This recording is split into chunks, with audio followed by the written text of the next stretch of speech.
నమస్తే. ప్రస్తుతం మనతో పాటు ప్రముఖ విశ్లేషకులు ఇమ్మంది రామారావు ఉన్నారు. ఆయనతో మాట్లాడదాం. నమస్తే సార్. నమస్తే అమ్మా.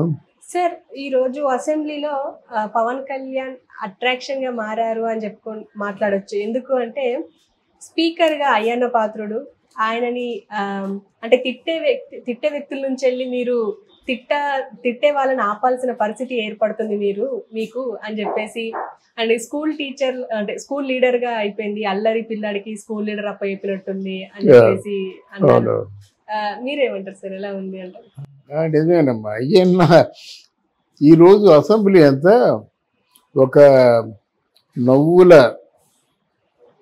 జల్లులతో తడిచి ముద్దయిపోయింది. అందరి మాటలు కూడా అంటే నాభిలోంచి హృదయంలోంచి వచ్చిన మాటలు. తర్వాత ముఖ్యంగా చంద్రబాబు నాయుడు కూడా జోకులు మాట్లాడే పరిస్థితి. పవన్ కళ్యాణ్ వీళ్ళందరూ కూడా అంటే ఆత్మీయంగా దగ్గరికి తీసుకున్నారు. ఎవరి అయ్యన్న పాత్రుడు అనుకుంటే తెలుగుదేశం పుట్టినప్పటి నుంచి ఉన్న వ్యక్తి, తెలుగుదేశంలో అందరినీ కలుపుకునే వ్యక్తి, ముఖ్యంగా ఎన్టీ రామారావు అంటే వల్లమారిన అభిమానం ఉన్న వ్యక్తి. ఇంకా మిగతా విషయాల్లో ఏంటంటే ఎన్టీ రామారావు గారు పోయిన తర్వాత వాళ్ళు మారిపోయారు, చాలామంది పార్టీల్ని మార్చేశారు. ఇంతవరకు కూడా పార్టీ మారని వ్యక్తి, ఒక 7 సార్లు అసెంబ్లీలో పోటీ చేసి ఒకసారి ఎంపీగా పోటీ చేసి విజయం సాధించిన వ్యక్తి. ఏదో లాస్ట్ టర్మ్ కాదు, అందరూ ఊడిపోయారు, ఈయన ఊడిపోయాడు. ఇక్కడ ఏంటంటే మీకు కొంతమంది ఈ 2019 నుంచి 2024 వరకు తెలుగుదేశం పార్టీకి కొమ్ము కాచారు, జనసేన పార్టీకి కూడా సపోర్ట్ చేశారు. ఆ సపోర్ట్ చేసిన వ్యక్తుల్లో చెప్పుకున్నాం కదా, రఘురామకృష్ణరాజు అని చెప్పుకున్నాం కదా. అలాగే ఇక్కడ అయ్యన్న పాత్రుడు గారు మాత్రం ప్రాణాలకి తెగించి మరీ పోరాటం సాగించారు. వైసీపీ పార్టీ వాళ్ళందరూ మోకుమ్మడిగా పడిపోతుంటే వాళ్ళ ధాటిని తట్టుకొని దాడి చేసి నిలబడ్డాడు. ఇక్కడ అయ్యన్న పాత్రుడు గారి తాలూకు ఆయన ఉపన్యాసాల్లో ఉన్నది ఏంటంటే ఎంతటి అంటే కత్తితో నరిగిన కత్తి ముందు పూలు ఇవన్నీ చుట్టేసి నరుగుతాడనమాట. ఏదేంటి పూలు పడితే ఆయన తెగిపోయేటేంటి అనుకుంటాం, కానీ పూల లోపల కత్తి ఉంటుంది. అలాగే ఒక్కొక్కరిని కూడా చీల్చి చెండాడిన వ్యక్తి అయ్యన్న పాత్రుడు మాట. నవ్వుతూనే ఉంటారన్నమాట, నవ్వుతూనే మాట్లాడతాడు. జనం విన్నవాళ్ళు కూడా నవ్వుతూనే ఉంటారు, కానీ అవతల వాడు గాయం అవుద్ది. అదొక అది అది అది నేను చెప్పుకుందాం అనుకున్నాను అనమాట. ఆయన ఒక ప్రత్యేకమైనటువంటి ఆయన తాలూకు అర్హత. ఎంతటి వాడినైనా నవ్వుతూ తిట్టగలడు.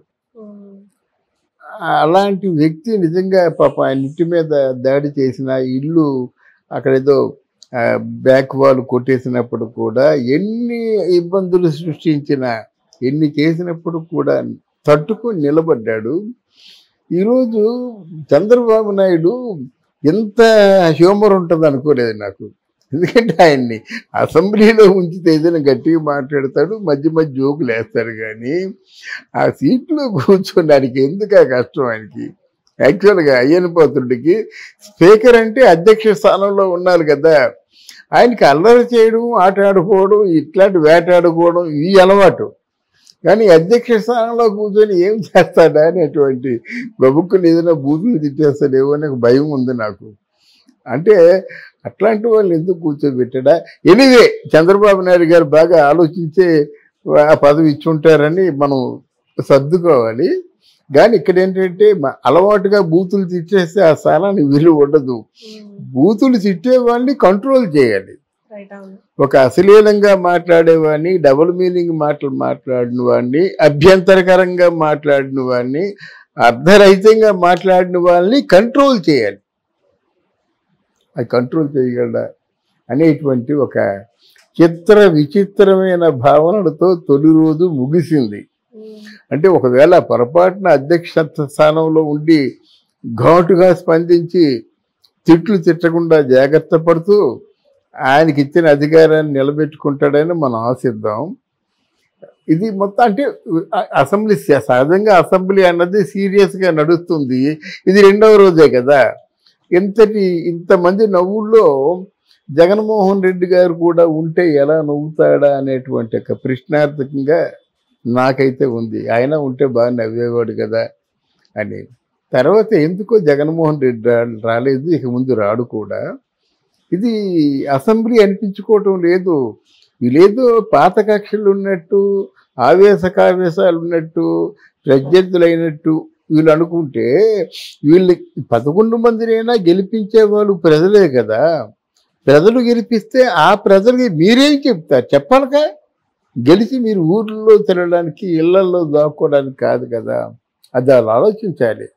ప్రజలు మీ మీద నమ్మకంతో గెలిపించారమ్మా. ఆ ప్రజలకి మీరు సమాధానం చెప్పాలి కదా, జవాబుదారీగా ఉండాలి కదా. అది వైసీపీ పార్టీ వాళ్ళు ఆలోచించుకోవాలి, భుజాలు తడుక్కోకూడదు. మీరు ఆలోచించండి, మీకు అనిపించిన న్యాయం ఏదో చెప్పండి, మీరు పరిష్కరించాలనుకున్న సమస్యలు ఏదో చెప్పండి.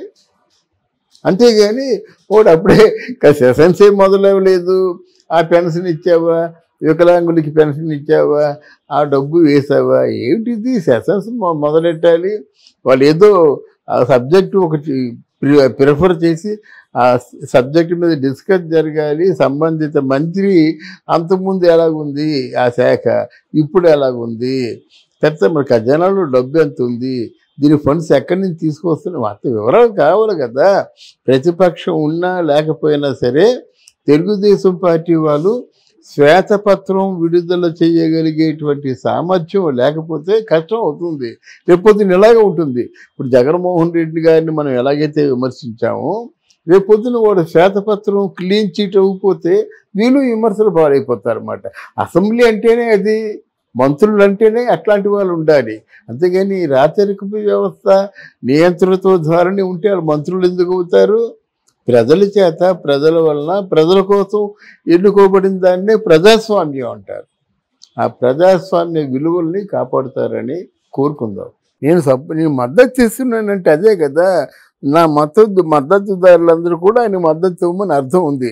ఆయన ఏమనుకున్నప్పుడు కూడా ఎవరైనా ఇలాగే అనుకుంటారు.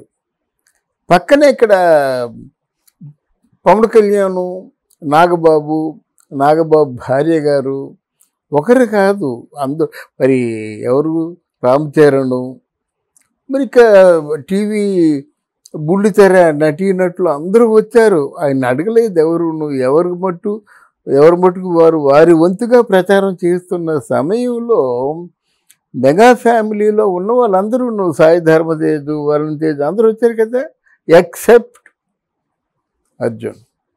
అది ఎవరికైనా బాధగానే ఉంటుంది.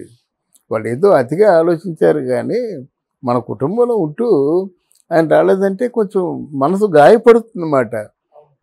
కొంచెం ఆవేశపరుడు గనక నాగబాబు మన కుటుంబంలో ఉన్నప్పుడు కూడా మనకి ఆపద సమయంలో సహాయం చెప్పితే మనవాడైనా పరాయివాడే. ఆ పరాయివాడైనా సరే ఆ సమయంలో సహాయం చేస్తే పరాయివాడైనా మనవాడే అని చెప్పాడు. దాని తర్వాత ఈయన స్పందించి వెంటనే పవన్ కళ్యాణ్ని కలిసి ఉంటే, పవన్ కళ్యాణ్ని కనీసం ఎలక్షన్ ముందేనా కలిసి ఉంటే, పవన్ కళ్యాణ్తో కనీసం 5 నిమిషాలు ఉంటే ఈ వివాదం సద్దుమణిగిపోయేది కదా. అంతే కదా. తర్వాత కూడా 2-3 రోజులు చేశారు కదా. ఒక్కసారి వెళ్ళి ఏదో అనుకున్నాను, నేను అనుకున్నది ఇది కాదు, ఇదేదో అయ్యేలాగా ఉంది మామయ్య అని చెప్పేసి ఇక్కడ మీరు ఒక్క సిట్టింగ్ ఒకసారి కూర్చొని లేచి అభివాదం చేసి వెళ్ళిపోయినట్టయితే ఈ వివాదానికి అవకాశమే లేదు. నాగబాబు కూడా ఈ ట్వీట్ పెట్టేవాడు కాదు. అది లేకుండా ఏమైపోయిందంటే, ఇక్కడ పవన్ ఫ్యాన్స్ కానీ, అల్లు అర్జున్ ఫ్యాన్స్ కానీ వీళ్ళిద్దరూ కూడా ఇండివిజువాలిటీ ఉన్నవాళ్ళు.